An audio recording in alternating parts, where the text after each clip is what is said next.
Hey, what up? What up? Good morning, everybody. Hey, Red Dog is in the mood for a little Greatest Showman.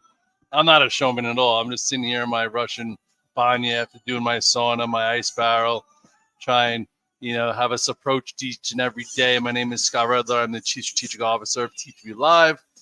Here we are on Tuesday. Hopefully everyone's feeling well. Did you guys see that Knick game last night? Wow, what a turn of events. And I'm not even a full Knick fan, but it was fun watching with my boy last night. He's working, trying to dunk. He's almost there. Anyway, let me say hello to some of my dogs around the world. I love this song. You guys like this song? All right. Let's see. Who do we got? No audio. Anyone, you guys hear the audio? What's up, Jamie? What up, Don? What up? What up, Itz? What up, Jose? We got Bill Myers in the house. We got Roger Ellison. Can you guys hear? What up, Jeffrey Hone? How we doing? How we doing? Here I come. All right, let's get a little. Let's share the screen, right? Because we don't have charts. We have nothing in this world. No, I'm kidding. Life's more than just charts.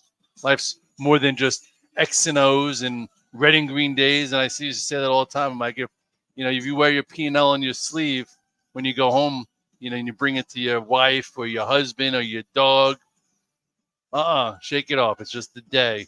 Every day you wake up is half the battle, right? Anyway, what up, Blair? What up, Sax? All right. A lot of people like, yo, Red Dog.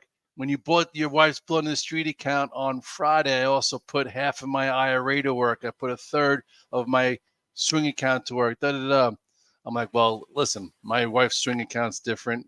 Her Blood in the Street account, it's for extremes, but typically it's good enough where we get some kind of 100-handle move off the lows. And if you look here at the chart, okay, we're almost there. So here you go. We hit 49.53. That was Friday's low. I got the close was 49.67. So we buy a Bright House S&P mutual fund that correlates because you have to either buy or sell on the low of the day. And yesterday we hit 5,038, almost into the 8-day. So my thought is, in this counter trend move or whatever you want to call it, we could probably see this would be the easy spot. And then why not test the 50-day area? By this point, the 21 days coming down. By this point, it might be Wednesday ahead of Meta or Thursday. We have Google and Microsoft, really important earnings. It'd be nice if it gets there prior, and then we see how it goes. But all in all, the oscillator that was minus 60 is now closer to minus 15. So if we get to neutral, that'll be a spot. So you take a quick look at the weekly chart to see, where it could bounce back to. And on the weekly chart, doesn't look so easy after the fact. Looks so easy after the fact, right? All you had to do is sell when we broke, 52.03, when we broke the prior low of March 25th, or when we lost the 8-day, which was the trend. And then what happened here? We held the 21-day, and now it seems as if, maybe we could test the 8-day, which is now curling down, which would be a spot where some sellers come in. So they all line up. So all we have to do is line up with them. Yesterday we talked about what we could see in the SPYs, and the SPYs, it looks like this broken low here is 509-ish.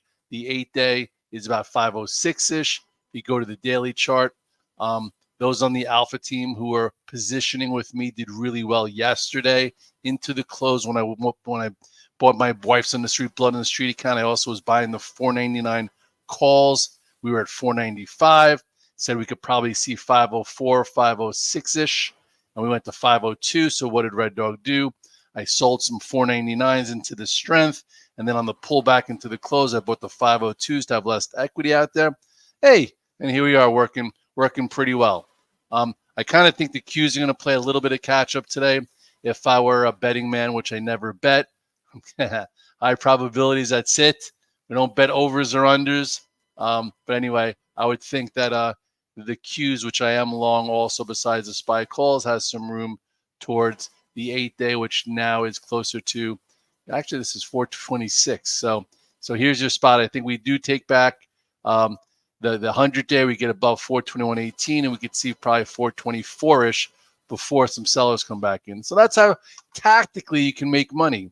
And from there, maybe some people put on shorts. Who knows? as far as the AI trade in NVIDIA, it was good to get out of the way when the technical started to roll over. There's some news about SoftBank buying some AI chips, so that's helping sentiment. Where do I think NVIDIA can go? It could retest this area, right? This was, one spot right here. This is 824. Okay, that was where some sellers sold, and the 8-day is closer to 830. So I'd say 824 to 837 would be a retest of this broken support. So if you're looking to sell NVIDIA into strength, okay, right now it's up 13. Okay, we don't need to have Tesla here. NVIDIA's up 13 at 808, above 800. So here is what? So 818 to 837 would be an area that if you're long NVIDIA for a bounce, probably an area to trim some. And then if you're looking for a signal, maybe that would be a spot to reshort it. You don't have earnings in NVIDIA or for a while, and SMCI comes out in the end of April. So you still have April 30th. So this would be probably a better zone to sell than buy. And if you're long overnight, congratulations, trim and trail. Where would that level be in SMCI? SMCI didn't really give you much of a bounce. SMCI, I was talking about 710 yesterday, the back and forth. It was definitely, you could have made money long and short like 3 different times. It all depends.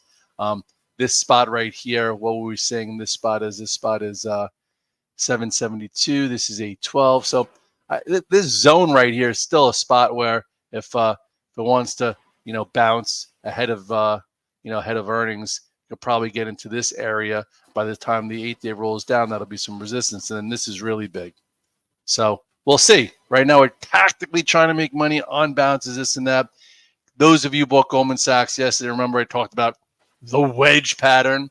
When I was on with Mark Haynes back in the day, I once told him about the wedge pattern on Wall Street. He's like, so Scott, is the wedge going to give you a wedgie? I'm like, it's just a pattern of indecision, not knowing which way it's going to go. And yesterday, look at that move in Goldman Sachs. Nice move for a lot of guys on the Alpha team. I think some of you guys in the 630 club took advantage of it also. It had good earnings.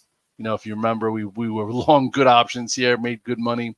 And then all of a sudden, there you go. It broke above 407, broke above 412. The next spot is 419-ish.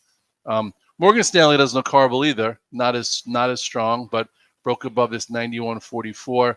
Could work its way towards 94, 94.73. So, you're getting you're going to hear all the equal weight talk. The S&P equal weight is catching up to, to some tech. But I do think tech could get a better move today. Tesla for earnings. Everyone's like, Red Dog, you taking Tesla for earnings? I was supposed to have a Cybertruck. If you remember a bunch of years ago when he presented, the Cybertruck and he broke the window, everybody was on his case. At that point, though, Tesla was picking up. Deliveries were picking up, EV sales were picking up, and I was all over it, all over helping him out in the media, talking about how unique he is. And that was when he was above the 820 one day. He's been broken for a while. Now he's wonky, Twitter, this, that, X, I don't even know what you want to call it. So the fact of the matter is Tesla down enough. From let's look at the weekly chart. It's easier to see. Sometimes you got to look at the weekly chart. From 414, right? And then you had 3-7 Red Dog reversal, resistance, Red Dog reversal, sell. Look at all these like little ascending channels that broke. So if everyone's like, oh, how did this happen? If you were, Tesla rose glasses, whatever the hell they are, you missed a lot of technicals because you had Red Dog reversal, sell. Another one broke the ascending channel, bear flag. So is this enough? I don't know. It feels like EV sales in China are not going Tesla's way. They have all these little tiny ones for dirt cheap. EV sales here have slowed down. All the major manufacturers are also making EVs. So Tesla's really turned into just a glorified car company where Elon's halo is less. So I think the hard trade would be to take puts for the report to be that bad, and maybe it goes down $20, but that's really not my style. I'm not going to play puts on a stock that just came in from 259 down. More of my style would be is to say, hey, it's not as much as feared, and play some calls, maybe maybe it could rally back to 160.50, and you could buy the 150s. That would be more my style. I just don't know if I want to do it. I actually saw a Cybertruck on my block, and I went up to it and I looked at it, and it wouldn't fit in my garage anyway. I like my Jeep. I got a red Jeep for the Red Dog. Drive around town. Everyone's like, Red Dog. I'm like, what up? Anyway, so with that said, someone said to me today, like, Red Dog, I can't believe you called the top in gold. You had your measured move. You had 220 in the GLD. I remember saying I'm done with it when it was up $2. I'm like, guys, this could be a short-term top in gold, and hopefully I got you out of that. Doesn't look like much here, but if you trade on the daily, there was a lot here. If you remember, this was that wide range bar. Okay, it stretched to 225, gave you this reversal pattern, and then it was pretty predatory. Then it kind of held in here, made it look like it was okay above the 8-day moving average, and then and then all of a sudden, if you thought it was going to, continue, you had this gap down, and now it's incorrect. And it doesn't look like a lot. Everyone's like, oh, it had such a huge move. I'm like, yeah, it did, but it looked okay as if it was going to have another move. So P.S., it came in, and what's GLD doing this morning? GLD is down another 2. So if you listen to me, no. Anyway, you made some money. Some guys got short. If you remember, the GLD was up $2 that day. It was still a 222-ish. I'm like, it feels like the fever just broke, short-term top, and then here we are working our way down towards the 21 days. So maybe that's a spot to cover some shorts. Silver, also, I went out and I bought some calls, which I'm probably going to lose money on. But, obviously this too had I told you I was getting out of all my silver at 27. I got out of all of it just because why? It met it broke above 23.45, went to our target of this 27 area, and I just sold it because I was a target.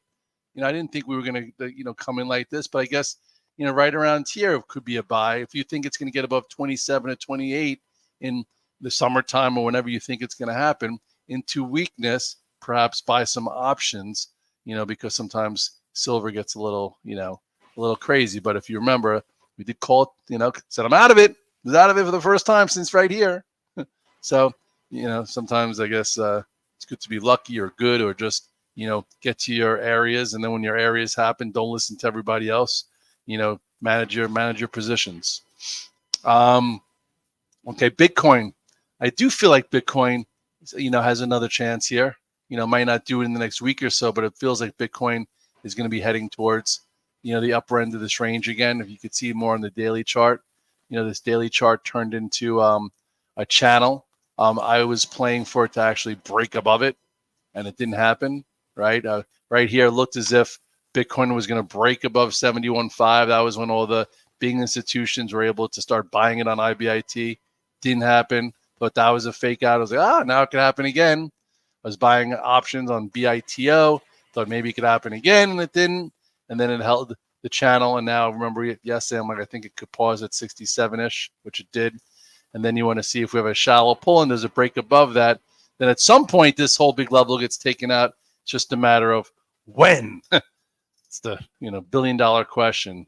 At this point, if you buy Bitcoin every single month, you don't care when it breaks out. But if you trade for a living and you're trying to time it and do some things, this is one level it's got to get above, and then you have a decent void back up to here. But we'll see how it goes. It's cute how Coin, Mara, all those guys got into the news of it maybe breaking out. It diverged with the halving, and then finally the halving happens, and they bought the news. So anyway, it's just the way the way Wall Street is. It's very, very cute. So here we are again. I was talking to my one of my longest friends out here. He's traded the biggest hedge funds in the world, and I was like, what are all your strategists saying heading into the next month? And a lot of them are like, that was the correction. That was it. We're heading for highs. Some are like, that was the first round of the correction. That was this and that. What does Red Dog think? You want to know what Red Dog thinks? This is what I would paint in. This would be a good little storybook. That this week we get a rally back towards 509-ish, okay, which would be kind of where we broke down. And then, earnings are lukewarm. Maybe Google's not enough for one of those guys, and then we head lower and then head down into the FOMC, which is May 1st. So if we could all of a sudden then get below here and see a move towards just say this 480-ish area, which is right here, or maybe even below, so I could put another tier of the blood in the street account. Like, I'd love to see this area, and then maybe we're down enough where sentiment will be so poor that the Fed goes from hawkish to dovish, and then talks about cutting rates, and then we start a rally back up towards highs. But that's just, a lot of talk and, if this, then that, if that, then this. But for now, I'm trying to be tactical on my way back for a retest of this 507, 509 area. If we do get there, maybe you go out a few weeks and buy some puts as a hedge on your major portfolio, and then we see how it goes, and we just continue to try and net some money. Be positive. Hopefully you have your iced coffee. Hopefully you're working on your process, and we'll continue to. Dunk's crystal ball says 479. That would be a retest of the prior high from January. That would make some sense. Even a little bit of a push below right into here would be great. But again, we'll see what happens. Can we at least bounce back up to here first? That would let us make some money in an oversold bounce and give us a spot to reshort. And then we'll be heading into May. April showers bring May flowers. I posted a little video of the cherry blossoms in Milburn, which part of the rec department I help with. Well, statistically, May is a bad and red month. They say sell in May and go away. I get it. I'm not a calendar trader. I trade what's in front of me. And I listened to this new video on Pep Talk. I'm going to play it for the Alpha team. That really talks about control what you can control. The more things you try and control, the less control you're going to have. The more you control your screen, your keyboard, right? This is a keyboard right here. You can't really see it on my green screen. The more you control what's in front of you, the more control you'll have. You try and control everything else, it's just going to make you friggin' want to drink, and you can't drink on a Monday, Tuesday, Wednesday, or Thursday. Those are my rules. Maybe Thursday for happy hour. If you're looking at what's happening at all these universities around the country, especially Columbia, it's friggin' absolutely crazy, the amount of anti-Semitism out there. I'm not going to get into it. I'm only supposed to talk charts, but, it is what it is. I am Red Dog. I'm a chief strategic officer, but you know what? I'm not just all about candlesticks, trends, moving averages, breakouts, money. I'm about life. I'm about, like I say on the weekends, feed the brain, start your kids early. When I post those pictures of me and Chase, I'm posting them because, I had him doing, running miles when he was 4 or 5 years old. We were doing Spartan races when he was 6, 7 years old. He got the 5K world record. You could look at it, 80-year-old Chase Redler. And now he's playing varsity basketball and lacrosse, and he's feeling good and confident. So if you have a young son or daughter or athlete, start them early. If you want to save for college and you don't want to bail out, start your 529 early. It can be done. Sacrifice a little bit. So I'm just telling you about things that have worked. I also tell you things that haven't worked, which, we all have to deal with also. Adversity is what, creates the self-esteem, right? You do hard things, and, you mentally, you could take advantage of easier times and deal with the hard things. Anyway, I'm not here to preach. I'm just here to say, hey, let's see if we can get a move back towards 509-ish. Not today, maybe later this week. First thing you got to do is get above yesterday's high. Yesterday's high is 502.38. We have Meta tomorrow, Google, Microsoft, and the PC Friday. So a lot happening between now and then. Good luck, guys.